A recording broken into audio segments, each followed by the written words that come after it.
Bueno, la gente de abajo está conversando con el señor miembro de la MUAD.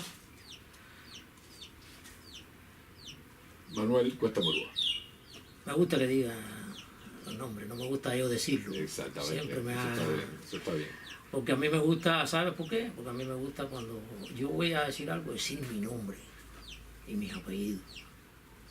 No, y tiene que ver con algo que es importante en estos tiempos, que es el autorreconocimiento del ciudadano empieza por su propio nombre, ¿no? Por el nombre. Y eso está muy bien. Siempre me ha gustado hacer las cosas con nombre y apellido. En mí o cuando las hago yo. Y siempre por eso... A veces otra persona me pregunta, Agustín, ¿por qué tú no dices? No, a mí me gusta que lo diga cada persona. Claro. Porque así también al decirlo te estás haciendo responsable de todo lo que estás manifestando. De lo que viene después. De lo que viene después. Bueno, sí, vamos a conversar un poquito sobre la Constitución y sobre la migración. En estos momentos debes estar enterado que hay una emigración masiva de Venezuela para Colombia. También se está produciendo una posible migración de ese tipo en Nicaragua. Y bueno, se está incrementando la migración producto de los regímenes totalitarios, de la dictadura. Y en Cuba no deja de estar propensa también a un éxodo masivo. Si yo por lo menos me he dado cuenta que son muchos los jóvenes que quieren emigrar y hay que preocuparse. No vaya a ser que el gobierno cree un conflicto parecido al que creó Fidel Castro. Y digo Fidel Castro porque él fue responsable directo en 1980 y en el 94 también. Yo lo califico a él como responsable directo de los dos éxodos masivos de Cuba, aparte de todo el éxodo después de 1959 para acá. Del goteo de... Exactamente. de Bueno, comenzamos por la Constitución y si este proyecto o la reforma de la Constitución puede traer como consecuencia un futuro éxodo masivo y no sé hacia dónde ahora, porque yo no creo que los Estados Unidos lo permitan como lo permitieron en 1980, porque además de un éxodo, no fue un éxodo, fue una invasión hacia un país. A ver. Mira, creo que la Constitución, en la medida en que refleje las políticas del poder, puede generar un nuevo éxodo masivo. Si uno observa lo que está sucediendo ahora, el gobierno ha convocado a una consulta popular, a un nuevo ordenamiento constitucional del país, pero al mismo tiempo sigue gobernando por decreto. Y hay decretos contra los artistas, decretos contra el cuentapropismo, decretos contra las, digamos, las aristas más dinámicas de la sociedad cubana, o los sectores más dinámicos de la sociedad cubana, que son justamente estos sectores, ¿no? Además de una discriminación directa sobre los pensadores diferentes. Exactamente, ya eso es lo habitual, ¿no? Lo habitual, las políticas habituales de régimen son estas, ¿no? La de discriminar, excluir, reprimir las voces diferentes. Sin embargo, hay sectores que supuestamente el régimen ha estimulado, como el sector de los que llaman cuentapropistas o emprendedores, o el sector de los artistas, muchos de los cuales pueden vender su obra, su arte. Ahora pretenden regularlo. Y todo esto se produce al mismo tiempo que se está formulando una nueva constitución. Y eso contradice muchas cosas, porque se supone que... Bueno, nueva entre comillas, porque tiene la misma base. De claro, no. Una nueva constitución soviética, por decirlo de alguna manera. Ahora... Porque no es una constitución cubana, ya eso está más que claro, ¿no? Lo cual pone el tema constitucional de nuevo en perspectiva, aun cuando después del referéndum pase cualquier cosa. La necesidad de tener una constitución cubana, que es como yo lo formulo. Ahora, ¿qué sucede? Que en medio de este proceso... siempre ha estado el gobierno cubano atrasado. Ya se extinguió la Unión Soviética, pero quieren ahora implantarlo. Pero eso tiene que ver con un ritmo cultural de Cuba. Sí, Cuba siempre ha llegado último a los procesos de cambio. Esto estamos hablando desde la independencia, eso no es aparentemente se adelantó con la década del 60 más o menos, cuando la revolución cubana. Sin embargo, cuando se estructuró todo aquello, obvio el estancamiento. no, fue una regresión, fue como una invasión colonial. España, como que España hubiera vuelto sobre la sociedad cubana, pero ya eso es una discusión mayor. En todo caso, o es otra discusión. En todo caso, al mismo tiempo que hay una reforma constitucional, hay un gobierno por decreto. Se supone que no sea así. Si estás definiendo un nuevo orden constitucional, debes esperar, debe haber como una impas, debe haber como una moratoria de las leyes, una moratoria de los decretos. Es lo lógico. Es lo lógico, Lo racional, hasta que entonces se establezca esa nueva constitución, vengan las leyes y después vengan los decretos. No, el gobierno no está haciendo eso. ¿Y qué sucede? Que esta constitución es reflejo de las políticas del régimen. Otras constituciones solo ponen reglas de juego generales, por lo tanto tienen pocos artículos, hay algunas que tienen 80 y tantos, la de Estados Unidos tiene muy pocos artículos, se gobierna por enmienda, pero esta tiene 224 artículos, que está queriendo decir que dentro de la constitución están las políticas del régimen. Y esas políticas pueden provocar un hecho. Si tú restringes, como están restringiendo ahora los emprendedores, los taxistas, trabajadores por cuenta propia, les impone mucha más política confiscatoria, mucha más reglamentación. Mira, va a provocar un eso. Y si esto tú le das un solo constitucional, está claro que la constitución está empujando de nuevo al éxodo a un sector importante de la población cubana. Y no es bueno, porque, ¿sabes? Vivimos en un país envejecido, nosotros somos jóvenes. En Cuba, la expectativa de vida crece, la juventud quiere abandonar el país. Lo que está sucediendo ahora es que hay un estancamiento, hay políticas antimigratorias en los grandes países receptores, Estados Unidos, Europa, y eso está deteniendo un poco esa migración, pero la mayoría de la gente quiere abandonar. Creo que la constitución podría estar ahí en la base de un nuevo éxodo masivo hacia cualquier lugar, ¿no? América Latina o cualquier otro país del mundo que esté dispuesto a recibir cubanos creativos, dinámicos, jóvenes y con una expectativa de vida que el gobierno cubano no está satisfaciendo. Yo creo que la migración no soluciona los problemas de ningún país. No lo creo. Ni del país receptor, ni del país base o que provienen eso. Bueno, hay países receptores que sí, estimulan cierta, o han estimulado a lo largo de años la inmigración, porque tienen un alto nivel de vida. Alto nivel de vida no solo supone, digamos, capacidad para satisfacer el costo de la vida, sino al mismo tiempo que los nativos no quieren realizar determinadas labores, porque no son remunerativas. Por ejemplo, las economías altamente desarrolladas pagan más por los servicios que por la agricultura, pero la agricultura hay que hacerla, no quieren hacerla los nativos, y por lo tanto estimulan la inmigración en esos países, ¿no? El caso típico es Canadá, lo regula bien, pero lo estimula. Estados Unidos durante mucho tiempo, los trabajadores agrícolas son australianos. De manera que sí sirve la inmigración, crea otros problemas, pero sirve económicamente. ¿Y tú crees que a Cuba le ha favorecido la migración? No, para nada. Yo siempre recuerdo haber leído hace muchos años, nunca lo había visto de esa perspectiva, pero sí lo empecé a ver a partir de que lo leí, un texto de Carlos Alberto Montaner que decía que Cuba era un país de inmigración, no un país de emigración. Sí, la gente venía a Cuba a hacer fortuna. Cierto. Cuba era como una especie de otro sueño del dorado, ¿no? Se podría decir el Cuban way of life durante cierto tiempo, porque venía gente de muchos países a buscar y hacer fortuna aquí, chinos, incluido árabes, algunos de los polacos, había la inmigración forzada, que fue la de los... Y con respecto a Venezuela, ¿crees que le favorece esa emigración masiva que tienen? No le favorece, le está dañando, digamos, no solo en recursos económicos, le está dañando también en el conocimiento. La gente preparada son los que están saliendo del país. Quedan aquellos que no tienen recursos, pues son la gente menos preparada, son la gente que depende del Estado para poder sobrevivir, y ya ni siquiera el Estado le satisface.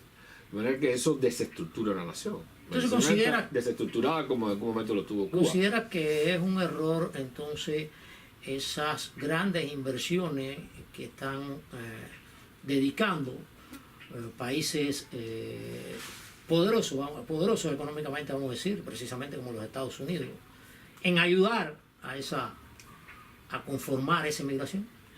No sabría qué decirte en ese sentido. Yo creo que los países poderosos tienden a buscar paliativos, ¿no? Invierten sumas para tratar de paliar una situación que se ha creado de crisis humanitaria, etcétera. Probablemente esa no sea la gran solución estratégicamente hablando, pero en todo caso alguna solución tiene que tener, ¿no? Y digamos, lo mejor es enemigo de lo bueno, ¿no? Yo creo que la gran solución está en la reforma política pendiente en todos estos países, ¿no? Hay una gran reforma política pendiente en Venezuela, hay una gran reforma política pendiente en Nicaragua, hay una gran reforma política pendiente en África, países que generan migración, y hay una gran reforma política pendiente en Cuba. Curiosamente, no es entonces una reforma política lo que está haciendo lo que están haciendo. Es una reforma constitucional, por lo tanto es una reforma política, pero no en la dirección y en la profundidad que debe ser. Es una reforma política para el poder. A favor del poder. No es una reforma constitucional que es política para la sociedad. Fíjate, lo curioso es que la única minoría que satisface esta constitución es una minoría que en Cuba no es políticamente activa. Lo que están pidiendo es simplemente su derecho a la existencia. No, exactamente. Su derecho, estamos hablando de existencia, el nivel de existir como comunidad, que de hecho existe, pero quiere ese reconocimiento constitucional. Pero no tiene un programa activo, ni cívico ni político, la comunidad LGBT. Es un programa para sí, lo cual es un derecho. Es un derecho.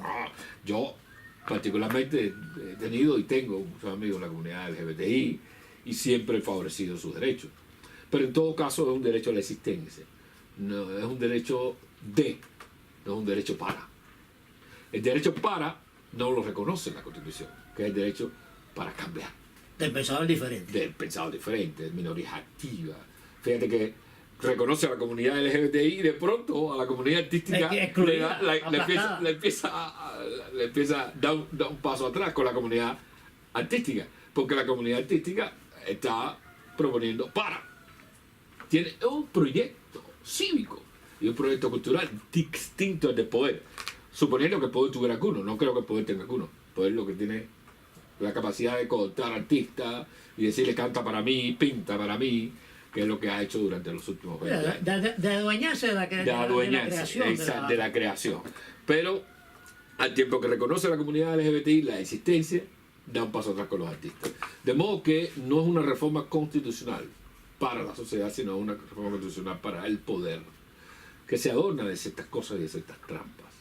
Y como esa reforma constitucional al mismo tiempo expresa políticas de poder, lo que en otro lugar serían las llamadas políticas públicas, pues daña a sectores.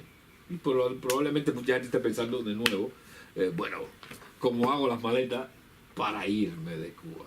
Experimenté, tengo capacidad de inversión, he acumulado cierta cantidad de dinero, tengo un montón de ideas, porque el cubano es muy imaginativo, pero el poder no me deja. De hecho, te aseguro que lo están haciendo.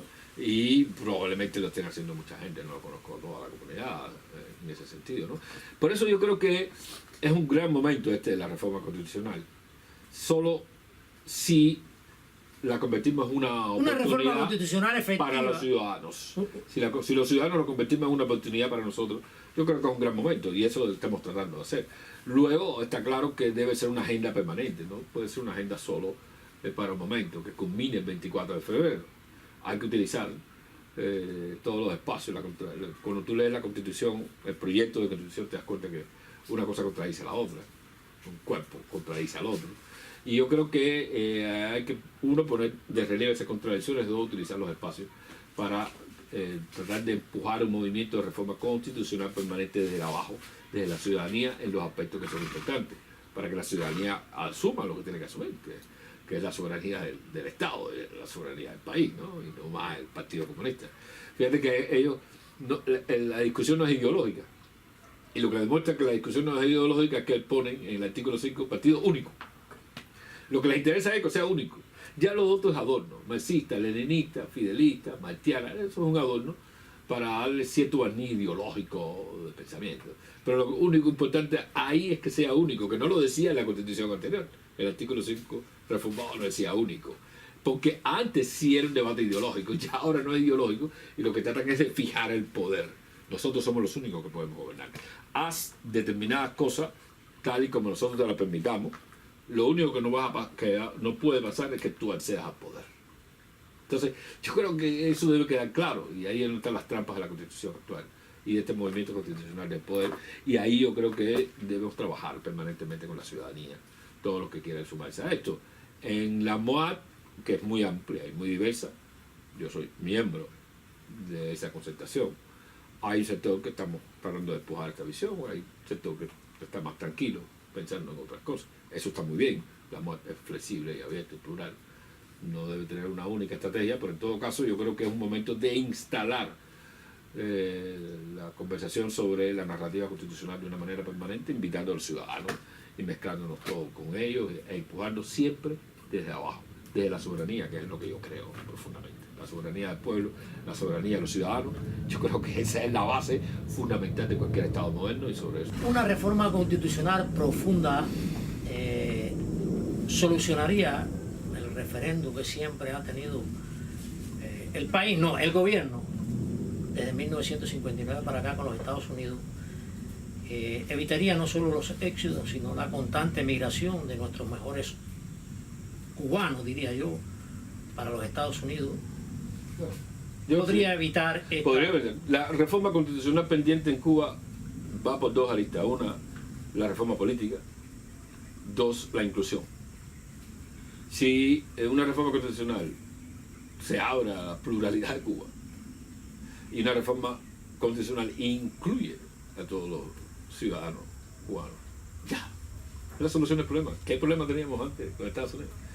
No teníamos un problema social, teníamos un problema político. Tenía que ver con la constitución del país, pero no con la constitución de derecho. Tenía que ver con la nación, por aquello de las supuestas o reales ambiciones de los Estados Unidos sobre Cuba, una cosa, digamos, una insatisfacción nacional con el estatus que tenía el país frente a los Estados Unidos. Decían que era una colonia. Ese es el único conflicto, pero no teníamos un conflicto constitucional. El conflicto constitucional que teníamos era que las votas rompían la constitución, el orden constitucional, no se cumplía.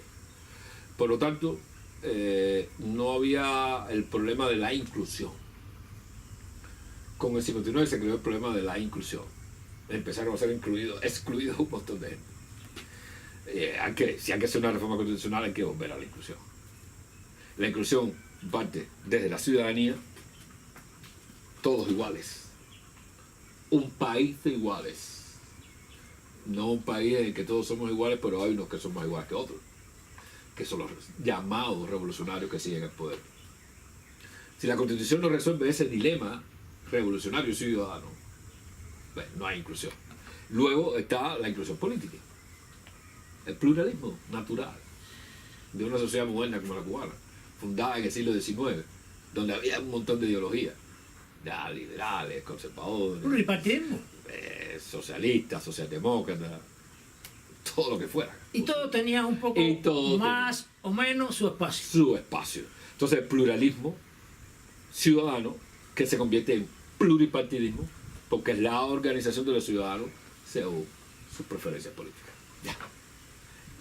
Esa es la reforma pendiente, y es la reforma en la que hay que seguir trabajando, y se puede seguir trabajando, pero la ciudadanía está hablando en esa dirección. La ciudadanía está escuchando lo que estamos diciendo. La ciudadanía está diciendo lo que tiene por dentro. No todos los sectores. Hay quien tiene una desconfianza absoluta en este proceso constitucional, con razones. Es escéptico, no quiere ser ingenuo. Hay quienes preferimos ser ingenuos y por lo tanto participamos en este asunto. Yo creo que si esas reformas pendientes se satisfacen, mira, Cuba, taza de oro. Cuba, punto, taza de oro. Sí lo creo perfectamente en las Américas. La capacidad de nosotros es grandiosa. Vamos por eso.